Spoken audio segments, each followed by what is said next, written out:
Sir जो weak student है जी। या फिर जो वीक कंसेप्ट्स है उसके लिए क्या करना चाहिए? जी, इसके लिए सर एक ही है जो मैं कहना चाहूँगा सारे बच्चों को, कि आपको रिवीजन पे ज़्यादा फोकस करना चाहिए। एक उदाहरण देता हूँ मैं आपको। एक हमारे बहुत बड़े गुरु होके गए, बहुत नाम है उनका, आर्य चाणक्य पंडित। जी।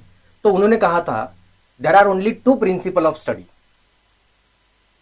स्टडी करने के केवल दो ही प्रिंसिपल्स हैं, विच आर देम। तो पहला प्रिंसिपल है प्रिंसिपल ऑफ कंटिन्यूटी, और दूसरा प्रिंसिपल है प्रिंसिपल ऑफ रिवीजन। ये दो कॉन्सेप्ट है। तो अगर आप कोई कोई भी स्टूडेंट हो, अगर वो कंटिन्यूटी बनाए रखता है at the till end of the examinations, और वो कंटिन्यूस रिवाइज करता है जो भी आपको पढ़ाया गया है सिलेबस में, जो भी आपको बताया गया है टीचर के द्वारा, वो अगर वो कंटिन्यूसली रिवाइज करता है तो इजीली मार्क जो है इजीली मिल सकता है। एक उदाहरण देता हूं सर।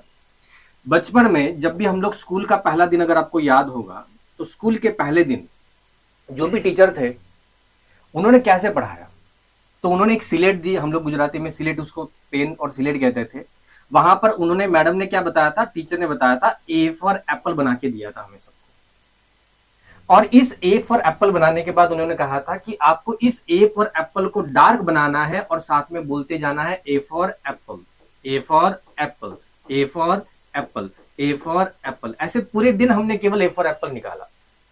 फिर दूसरे दिन दूसरा लेटर, बी फॉर बॉल वगैरह करके हमने पूरी एबीसीडी लर्न करी है। आपके भी जीवन के लगभग 50-60 साल हो गए होंगे, क्या आपको एबीसीडी याद नहीं है?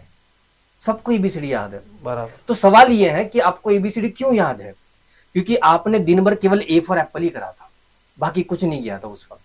तो वैसे ही अगर सारे बच्चे मिलकर दिन भर फिजिक्स करें या फिर केमिस्ट्री करें या फिर मैथमेटिक्स करें, तो आप इसको बहुत अच्छे से समझ सकते हैं। तो ये है रिवीजन कॉन्सेप्ट।